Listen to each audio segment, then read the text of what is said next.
Welcome to the Shigeaki Podcast, where science and tradition meet to help you age with energy, clarity, and strength. I'm Dr. Mark Hyman, and I want to begin with a question that might hit home for many of you over 50. Are you eating less, walking more, maybe even skipping dinner, and still gaining belly fat? You're not alone. Just last month, I saw a 62-year-old patient named Ellen. She told me, "Dr. Hyman, I've been dieting for years.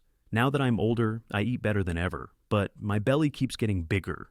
She wasn't overeating, she wasn't sedentary, but something deeper was happening in her body, something no one had ever explained to her. And that something is a hormone. You see, weight gain after 50 is rarely about calories. It's about hormones, especially one you might not even be monitoring, insulin. We tend to think insulin only matters if you're diabetic. But in truth, insulin is the gatekeeper between fat storage and fat burning. And after 50, that gate gets stuck. To help us understand this more deeply and to bring in a global perspective on longevity, I'm joined by someone I deeply admire, Dr. Shigeaki Hinohara, a Japanese physician who's worked with thousands of elders and centenarians over the past century. His wisdom blends modern science with Eastern insight, and it's a joy to have him with us. Thank you, Mark. I'm honored to be here. In Japan, we think of metabolism like a tide. When insulin is high, the tide never goes out. Even if you eat less and move more, if your insulin is even slightly elevated, your body remains stuck in storage mode. That's why so many older adults struggle. Not because they're doing the wrong things, but because their body is stuck in a hormonal rhythm that favors fat protection, not fat loss. Exactly. And what makes it more confusing is that insulin resistance doesn't always show up on the scale. You might weigh the same, but lose muscle gain, belly fat, and feel more tired after meals. In Japan, we don't just look at weight. We look at body balance, digestion, and morning energy. We can often tell someone's insulin is off not from blood work, but from how their belly feels, how they sleep, and how they recover after eating. So in this episode, here's what we'll explore together: the hidden role of insulin in stubborn weight after 50, the 3 most common mistakes that keep insulin high even with a healthy diet, 5 practical ways to reset your insulin rhythm using food timing, movement, and sleep, and a simple 7-day insulin reset challenge for adults over 50, no intense dieting or workouts needed. This is about working with your hormones, not against them. If you feel stuck, if your belly isn't responding the way it used to, if you've tried everything, then maybe what you're missing is the insulin key. Like, subscribe, share this episode with someone you love over 50. The information we're about to share could be the missing piece in their journey back to energy and ease. Let's get right to the core of it. Insulin is your body's fat storage hormone. It's not inherently bad. We need insulin to move sugar out of the blood and into cells for energy. But here's what most people don't realize. Even small, frequent spikes in insulin, especially after 50, can keep your body locked in fat storage mode all day long. And after a certain age, it takes less sugar to cause more insulin. That's because as we get older, our cells become less responsive to insulin, a condition known as insulin resistance. Yes, and when that resistance appears, the pancreas works harder, sending even more insulin into the bloodstream. This happens quietly. There is no pain, no obvious symptoms. You may even go to the doctor, get a normal fasting glucose reading, and be told you're fine. But in reality, your insulin levels could still be elevated all day, keeping fat locked away in your midsection, especially around the liver and abdomen. Exactly. I call it the silent fat trap. Your body might be trying to burn fat, but high insulin blocks the signal like a security system that won't give up the key. You feel tired, crave sugar, and no matter what you do, the belly fat stays put. In Japan, we rarely focus on just calories. Instead, elders are taught to live in a rhythm that naturally lowers insulin through tea rituals in the morning, no snacking between meals, and evening walks, not late-night meals. These habits may seem small, but they shape how insulin rises and falls. It's not just what you eat, it's how and when you eat it. If you start your day with toast and juice, graze all afternoon, and snack after dinner, your insulin has no time to drop. and your body never gets the message to burn fat. That's why even thin people can struggle. You may not see the fat, but your body can still be in storage mode, and your energy, sleep, and clarity suffer quietly. So, if you're over 50 and feeling stuck, it may not be your metabolism slowing down, it might be your insulin staying up. Here's something that surprises a lot of my patients. Fat loss is not about discipline, it's about hormone timing. And the two hormones at the center of this equation are insulin and cortisol. We've already talked about insulin, how even small spikes can keep your body in fat storage mode. But let's add in the second hormone, cortisol, your body's primary stress hormone. Cortisol is not the enemy.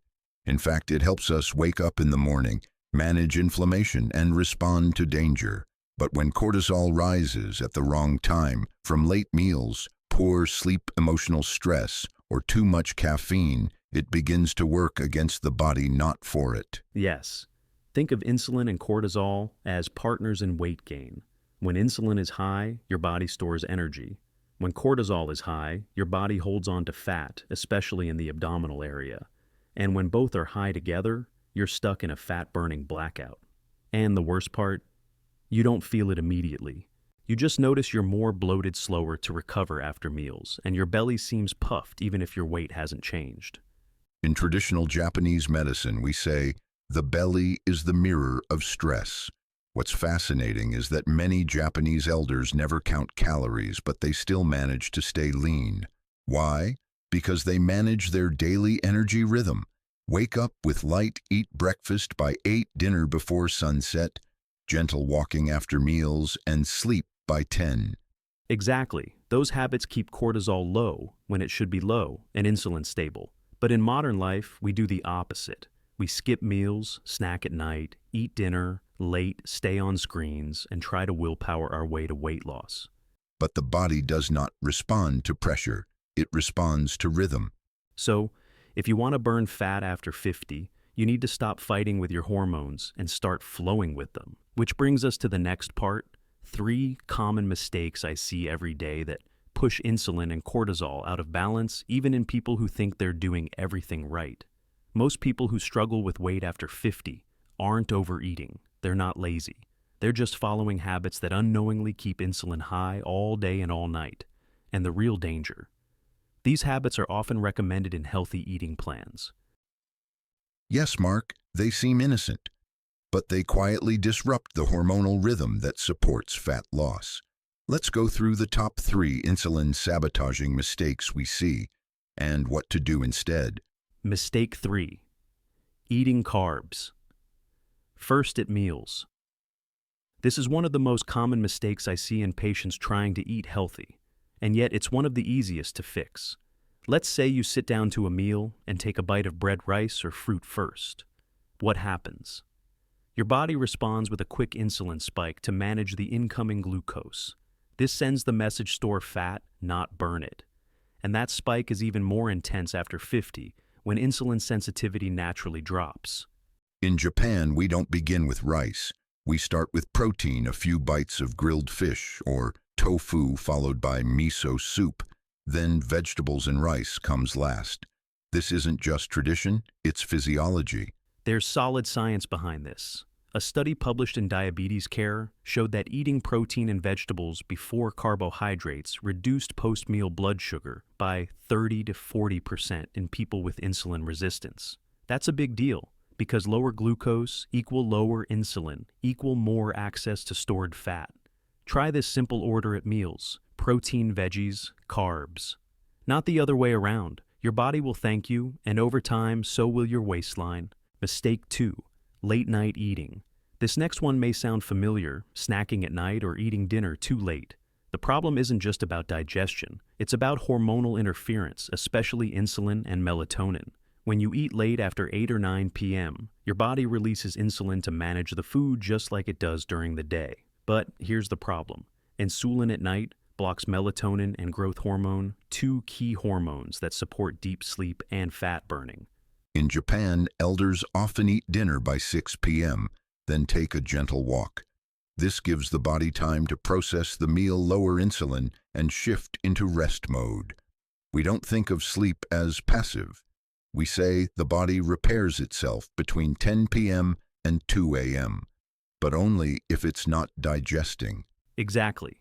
Late-night eating keeps your body busy, not healing, and it locks your metabolism in hold mode when it should be in release mode. What to do instead?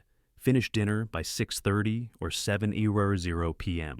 Take a short walk. Sip herbal tea, not snacks. Let insulin fall naturally before sleep. This one shift can have a profound impact on belly fat energy and next morning hunger. Mistake 1: diet foods. That spike insulin. Here's one of the sneakiest insulin traps, so-called diet foods. Low-fat yogurts with fruit, protein bars with zero sugar, healthy cereals or rice cakes. What do they all have in common? They spike insulin, sometimes more than a slice of cake. In Japan, we avoid foods that taste sweet but do not nourish. Sweetness without substance confuses the body. Even artificial sweeteners, though calorie-free, have been shown to trigger an insulin response, especially in sensitive older adults. Yes, and even when these foods don't raise blood sugar much, they still tell your pancreas, prepare for sugar, and the body responds with, you guessed it, more insulin, instead of low-fat snacks or zero sugar bars. Choose real whole foods that don't play tricks on your hormones. A handful of nuts, half an avocado, with lemon, a boiled egg, a few cubes of tofu or edamame, even miso soup with seaweed. Simple foods eaten slowly do not confuse the body. They give you energy without the spike and allow insulin to stay quiet. And when insulin is quiet, fat burning turns back on. Now that we've uncovered the mistakes, let's move into solutions. Small shifts in order timing and ingredients can reset insulin naturally. Coming up next, 5 practical steps to lower insulin, boost fat burning, and feel more energy starting with your very next meal. Now that we've covered the hidden hormonal blockers, let's shift into solutions. These 5 simple steps are designed specifically for adults over 50. They're not extreme. They're not about restriction. They're about restoring insulin sensitivity gently and consistently. You do not need to punish the body. You need to guide it back into balance. Small intentional choices repeated each day become medicine. Step 1. Start meals with protein. We've mentioned it before, but it's worth emphasizing again. Always start your meals with protein. Why? Because protein slows the breakdown of carbs into sugar, triggers the release of glucagon, the fat-burning hormone, and improves insulin sensitivity. When you begin your meal with protein, even just a few bites, you reduce the spike in both blood glucose and insulin that would normally follow a starchy or sugary food. In Japan, many elders begin the day with a soft-boiled egg, a small square of tofu, or a few slices of grilled fish. We don't chase protein, we honor it. It's the first fuel, not the last. Best protein sources for insulin balance: eggs, tofu, fish like sardines, salmon, mackerel, organic chicken or turkey, unsweetened Greek yogurt if tolerated. The rule: eat protein before carbs. It creates a smoother blood sugar curve and gives insulin less work to do. Step 2. Keep daily carbs under control. One of the key changes after 50 is that the body becomes less tolerant of carbohydrates, even the healthy ones. What used to be fine in your 30s might now be silently triggering insulin spikes and fat storage in your 60s. We do not need to fear carbs, but we must learn to respect our body's new rhythm. Guideline for most seniors: keep daily carbs around 80 to 120 grams per day. Adjust slightly based on your activity, muscle mass, and personal response. Choose slow carbs: sweet potatoes, lentils, quinoa, berries, blueberries, raspberries, rolled oats, cooked and cooled, rice-resistant starch. Avoid naked carbs with no fiber, fat, or protein. Instead, dress them up with healthy fats or protein to reduce the insulin impact. In Japan, rice is never eaten alone. It's taken with vegetables, miso, or fish, so it enters the body with companionship, not chaos. Step 3. Use simple overnight fasting. Let's talk about timing, not just what we eat, but when we stop eating. One of the most powerful tools to reset insulin is overnight fasting, also called time-restricted eating. The simplest version is the 12-12 method. Eat from 7:00 a.m. to 7:00 p.m. Fast from 7:00 p.m. to 7:00 a.m. In Japan, this is not a diet, it's a cultural rhythm. No late meals, no midnight snacks, no grazing at night. The kitchen closes early and the body enters rest and repair. This break gives insulin a chance to fall, especially at night, when we're more insulin resistant. And unlike extreme fasting, 12-12 doesn't stress the body. It's gentle, sustainable, and especially safe for older adults. Bonus: improves sleep, reduces nighttime sugar cravings, supports morning energy. We say the longer you rest your belly, the lighter you wake up. Step 4, walk after dinner. This next step is so simple, it's easy to ignore. Walk after dinner, just 10 to 15 minutes. Why it works. A short walk after a meal can reduce post-meal blood sugar by 20%. That means less insulin is needed, and your body shifts more easily into fat-burning mode later in the evening. After dinner, we walk slowly around the house or step outside for fresh air. This is not exercise, it is integration. We give the body time to digest with movement, not stillness. Additional benefits: aids digestion, reduces bloating, lowers evening cortisol, improves sleep quality. It's a small habit with huge hormonal returns. If you want your body to shift away from fat storage at night, this is your cue. Movement doesn't need to be intense. It needs to be thoughtful, especially after a meal. Step 5. Prioritize deep sleep. Now, let's talk about a fat-burning tool that costs nothing but changes everything. Deep sleep. Poor sleep leads to elevated cortisol, which in turn raises insulin. One bad night can make your cells temporarily insulin resistant, even if you eat well the next day.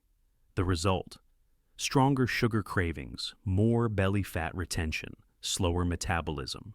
In traditional medicine, we say, sleep is the doctor that visits for free. Sleep is when the body repairs tissues, rebalances hormones, lowers inflammation, releases growth hormone, a key fat-burning and muscle-preserving hormone. How to improve sleep for insulin health. Avoid screens 2 hours before bed. Take 300-400 mg of magnesium glycinate. Sip herbal tea, chamomile passionflower, or roasted barley. Keep your room cool, quiet, and dark. Finish your last bite by 6:30 to 7:00 p.m. I've had patients who changed nothing about their diet but improved their sleep and still lost belly fat. That's how powerful hormone recovery at night really is. Sleep is not just rest. It is rebooting the metabolism. You don't need to do all 5 steps perfectly from day 1. Just pick one change this week, maybe start your meals with protein, or take a walk after dinner. With each small shift, insulin begins to respond.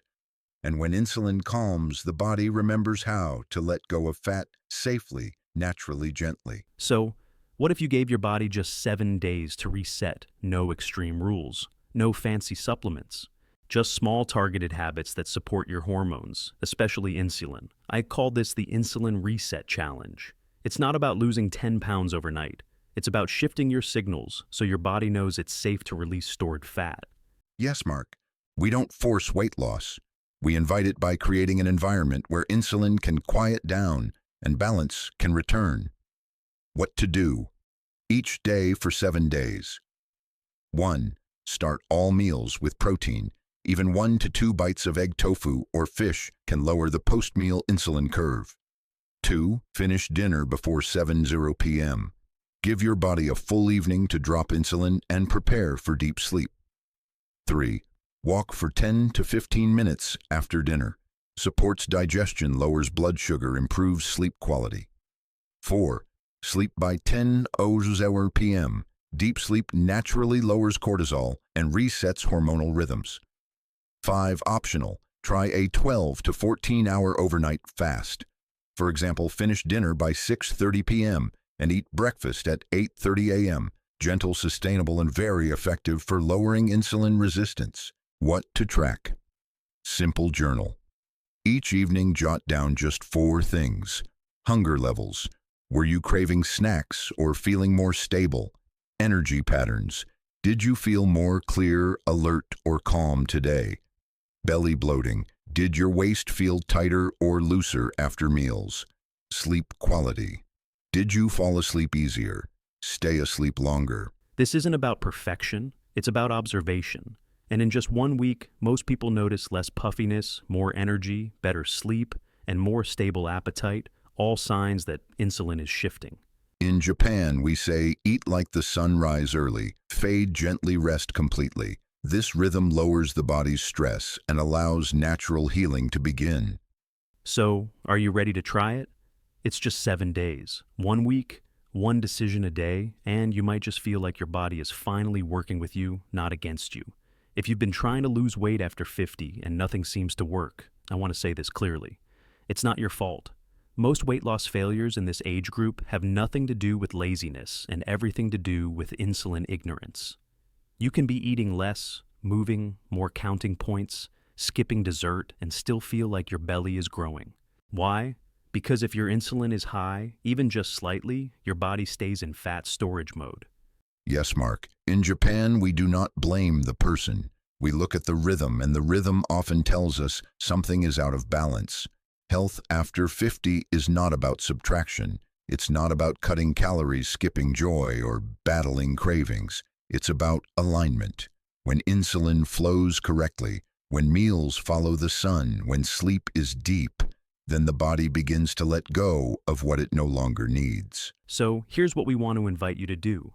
Try the 7-day insulin reset challenge, not as a diet, but as an experiment in kindness toward your body. Share it with your spouse, your sister, your walking partner. Doing it with someone doubles your results and your motivation, and reflect by day 7. Are you waking up with more energy? Do your meals feel more satisfying? Is your belly less bloated, your mood more even? The body speaks, sometimes not in words, but in lightness, clarity, and calm. These are signs that your hormones are shifting, that your metabolism is healing. And if this episode helped you or made you think differently about weight after 50, please do this one thing, like subscribe and share this podcast with someone who needs it, a friend, a parent, a neighbor who's tried everything and feels discouraged. Because the next phase of your health journey doesn't need to be harder. It can be smarter, gentler, and more joyful, and it starts with one simple reset.